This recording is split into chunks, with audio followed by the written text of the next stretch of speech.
Last weekend, our family was invited to a wedding. It was Sam Whitcomb's wedding.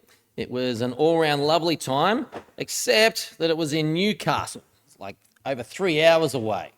And because no one wants to sort of sit in their suit or their dress for a 3 hour car ride, it means taking everything with you and getting changed up there. And whenever you have to take everything with you, you always forget something, don't you? Now, Deb took our younger two up the day before so she could spend some time with her sister. So she was able to ring me and say, oh, we forgot this, this, this, and this. Please bring it with you. When I got there, I'd forgotten my tie. It's just times like those that remind you that failing to plan is planning to fail. You've heard that before? Failing to plan is planning to fail. It's why a few years ago I put a checklist on my phone for when we go camping, because I just got sick of getting to the campsite every year, and every year I'd forgotten something else important. So I put a checklist together that I can look over before I leave. Right? If you fail to plan, you might as well plan to fail. And that's why our topic for today is so important, because today we're looking at how to plan for suffering. Now, when I say that, I don't mean plan for it to happen. Right? Only a masochist would do that. What I mean is suffering is one of life's certainties alongside, what is it, death and taxes and Trump, it seems now. Another one of life's certainties. And because, here's the thing, because we're all going to suffer in life, there is great wisdom in getting ourselves prepared to face it when it arrives. So that's our goal for today. It is to prepare ourselves as best as we can to be able to cope with suffering when it comes knocking. So, like Peter said before, we're in the book of Job this term, and as we've been learning, the book of Job is dedicated to looking at just one topic, and that's the topic of suffering. And the beauty of the book of Job, like the reason this book has provided enormous comfort and enormous guidance to literally millions of people down through the ages, is because the book of Job is not a textbook on suffering, it's a storybook. All right? It doesn't give us propositions and dictums. It gives us a heartfelt look at how the man Job handled his suffering. And as we've been seeing, when people go through suffering, they generally ask two questions, all right? The why question and the how question. Now, most of the book of Job is taken up with the why question. Why are you allowing this suffering to come upon me, O Lord? But we also get a few answers along the way as to the how question, namely, how can I get through this time of affliction? Now, last week we kicked off this by looking at the first tool needed to handle suffering, and that is comfort. All right? Do not underestimate the impact that comfort can have on those who are going through suffering. Today, we're looking at three more tools that the man Job employs to help him sort of battle on, soldier on through this time of affliction. And the thing about these three tools that we're looking at today is you need to have them packed and ready to go before suffering hits. See, while the book of Job ministers to us from the wheelchair, from a place of deep suffering, the three tools we're looking at today were given to Job from the armchair. And if we have not planned ahead, if we've not packed these tools into our sort of proverbial go bag, our emergency go bag before suffering hits, then it's going to be much harder to be able to handle that suffering when it comes. So we've got three tools we're looking at today, and they are our 3 points in our sermon. You can see that on the inside of your news sheet. And these three tools are presence, that's number one, the knowledge that God is with us, God's presence. Number two is growth, the knowledge that suffering makes us stronger. And number three is hope, the knowledge that things will get better, if not in this life, then in the next. And if we can have these three tools packed and ready to go in our go bag before disaster hits, then we'll be in a much better place to handle suffering when it comes. So please stick with me as we plan to flourish rather than fail to plan. All right, so we're in the middle chapters of the book of Job, and Job's three friends, or throughout these chapters, Job's three friends are imparting their wisdom on poor Job, and that wisdom is that people don't reap trouble, unless they've sown it themselves. Now, we, the reader, are privy to information that these three friends don't have, and that is that Job's suffering is actually a result of his lack of sin. Now, I'm not saying Job is sinless, all right, but he is a believer of impeccable character, and that's why Satan goes after him. And so Job defends himself against these attacks from his friends, and during this defense, he gives us certain snippets of wisdom as to how he is remaining faithful to God, even in the midst of unimaginable suffering. All right, so we've got three we're looking at today, and the first is in chapter 13, verse 20. So Job says this, page 800. Only grant me these two things, God, then I will not hide from you. Withdraw your hand from me and stop frightening me with your terrors. Then summon me and I'll answer, or let me speak and you reply to me. So the two things that Job's asking for here is, number one, please ease up a bit on the suffering, O Lord. But number two, show me your loving presence. I want to be in your presence. Right? Don't hide yourself from me, God, and I won't hide myself from you. Or summon me into your presence, God, and I will come. I just want to know your loving presence with me. Now, why is experiencing God's presence, who's allowing this suffering in the first place, how is that considered a helpful thing in times of trouble? It's because it's comforting knowing that there is someone nearby that won't let things go too far. So think of it this way. In a martial arts competition, all right, the goal is to kick or punch your opponent. So if you're in like a taekwondo competition or a jiu-jitsu or an MMA, whatever it is, you're going to get physically hurt. But you know the big difference between a competition and a street fight is there's no referee there in the street fight. Right? So if you're in a boxing ring, there's a referee there to stop the fight once one guy has had enough or has thrown the towel in.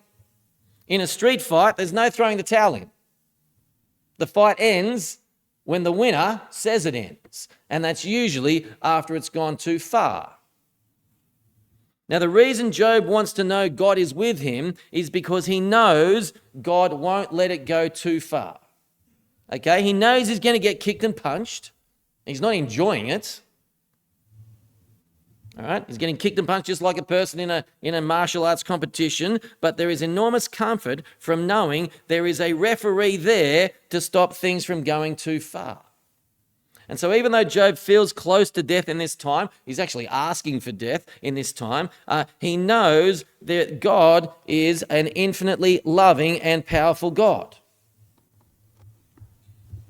And what that means is, even if Satan unleashes his full fury upon Job, if God is there with him, he knows God will say, "This far may you go, Satan, and no further."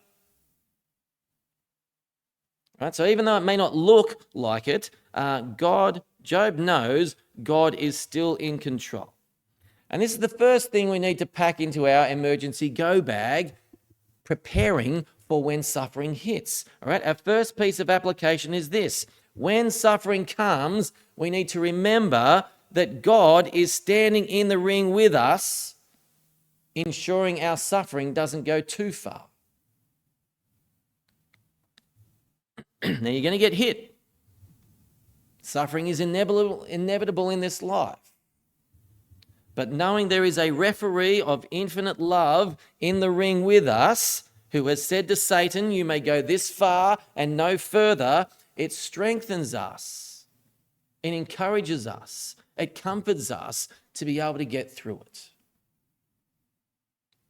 Now, the beauty for we Christians is, if we have this tool packed in our go bag for when suffering comes, it gives us even more strength and comfort than it gave Job. The reason being, Christians know exactly how much we're worth to God. Think of it this way. Many years ago, I started collecting Star Wars Lego minifigures, right? Lego and Star Wars, two of the greatest things ever, and they brought them together. And so I started collecting these little minifigures of all the different characters. And there was one minifigure that I really wanted. It was a limited edition chrome gold C3PO. Now, this is going back about 10 years ago. The problem was they were going for about $300 at the time. And I'm like, I'm not spending $300 on a Lego man. They go for about $5,000 today. Crazy. Now, why are they worth about $5,000? It's because that's what idiots like me will pay for them. Now, I'm actually thankful I never bought one because I wouldn't be able to display it, would I? You can't just leave $5,000 sitting on the shelf collecting dust. I'd have to lock it away in a safe. And what's the point of that? But my point is, if something is that valuable, you look after it, don't you? Now, do you know how much you're worth to God? You are worth the life of his only beloved Son.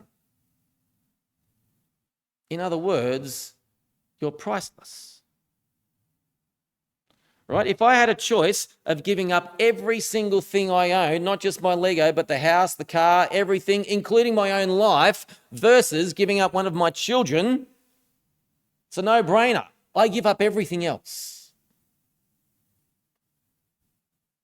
But God gave up his only Son to purchase you and me. That's how much we're worth to him. And so if God has purchased us at infinite cost, then he's not going to turn around and let us be crushed. And so whatever happens to us in life, and look, suffering is hard. I'm not discounting that. It is unlikely we're going to be suffering as bad as Job, but Christians can be confident that when we're in the middle of that suffering, God is standing in the ring with us, saying to Satan, saying to his creation, or saying to wicked people, this far you may go with my beloved child and no further. Right, so the first thing we need to prepare ourselves for suffering, to get through times of suffering, is to remember God is with us. Second thing Job gives us for handling suffering, and he only really touches on this, but it is a major theme in the Old Testament and the New Testament. So we see this in our second passage. If you have a flick over to Job chapter 17. Now, Job 17 starts with Job, once again, talking about his deep suffering. I am in the midst of deep, deep anguish. But he says this in verse 9. Nevertheless, the righteous will hold on to their ways, and those with clean hands will grow stronger.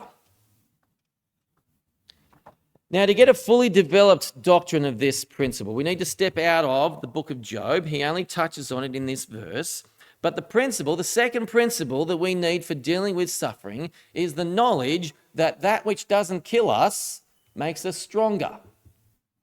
All right, so I'll give you a couple of passages. If you're taking notes, just write these down for later on. So the first is Romans chapter 5, verse 3. So Romans 5, verse 3 says this. We also glory in our sufferings because we know that suffering produces perseverance, perseverance character, and character hope. Second passage, James chapter 1, verse 2. All right, James 1:2 says, consider it pure joy, my brothers and sisters, excuse me, whenever you face trials of many kinds, because you know that the testing of your faith produces perseverance. And then the third one, there's plenty more, but 1 Peter 5:10 says, and the God of all grace, who called you to his eternal glory in Christ, after you have suffered a little while, will himself restore you and make you strong, firm, and steadfast. 1 Peter 5:10. Now the principle is really simple. When we get through a period of difficulty, it shows us we can handle it. And that gives us the strength, the resilience to handle the next thing that comes along. Right? So it's like Navy SEAL training. I've mentioned this before. I used to think Navy SEAL training was nothing more than cruel and unusual punishment used to sort of separate the men from the boys. But what I learned was being subjected to 6 months of sheer hell, right? Navy SEAL training is not just the 12 weeks of boot camp. They go on for a whole 6 months. Being subjected to 6 months of sheer hell means that when the SEALs are in the heat of battle and there's bullets flying all over the place, they are generally calm and composed. The reason being that they know that if they can handle the organised hell that is Navy SEAL training, they can handle almost anything. And this is the second tool we need to put into our emergency go bag before suffering hits, okay? It's pointless telling someone in the wheelchair that their suffering is producing strength and growth. That's not what they need to hear when they're going through it. They need comfort, all right? You need to get this tool ready while you're in the armchair. And the way we get it ready is by two things, all right? So number one, we need to look back at the things that we have endured in the past and remind ourselves that we got through it. All right? The fact that we're here today shows we got through it. See, the strongest, most resilient people in the world are not those who have never gone through suffering. They are those who have suffered through tremendous suffering and have lived to tell the tale. Now, it may have felt terrible at the time, and you may have even been calling out for death at the time. But the fact that you're still here means God helped you get through it. And that little fact will show us that God will help us get through the next one. So that's the first thing you need to do to get this ready. The second thing you need to do is to look to God's promise. And there's one promise in particular. Which one is that, I hear you ask? Well, if you're not taking notes, you should write this down anyway. Romans 8:28. Romans 8:28 says, and we know that in all things God works for the good of those who love him. We know that in all things God works for the good of those who love him. See, no matter what reason God has for your suffering, now we're going to be looking at all the whys of suffering in next week's passage, so make sure you come back for that. But no matter what the why of your suffering is, God will be using that suffering for your good in a way that only God can do. So while suffering is hard, again, let's not deny it. Knowing that God will be using that suffering to make us grow, to make us stronger, make us more resilient, is yet another tool at our disposal to help us get through that tough time. Okay, so we've got God's presence, tool number one. We've got spiritual growth, tool number two. The third and final tool we need to endure times of hardship is seen in chapter 19, verse 25, right down the bottom. I know that my Redeemer lives and that in the end he will stand on the earth. And after my skin has been destroyed, yet in my flesh I will see God. I myself will see him with my own eyes, I and not another, how my heart yearns within me. So the third thing that helps Job soldier on through this long period of affliction is the yearning of his heart for two things. Now the first is, my Redeemer lives. I heard a story many years ago of a person who came in to visit the church, and they sat down next to a regular and they said to the regular, how's Murray doing? And the regular's Christian's like, Murray, who's this Murray? He says, oh, well, last time I visited here, I was told that Murray Redeemer lives. I just wanted to check how Murray's doing. My Redeemer lives.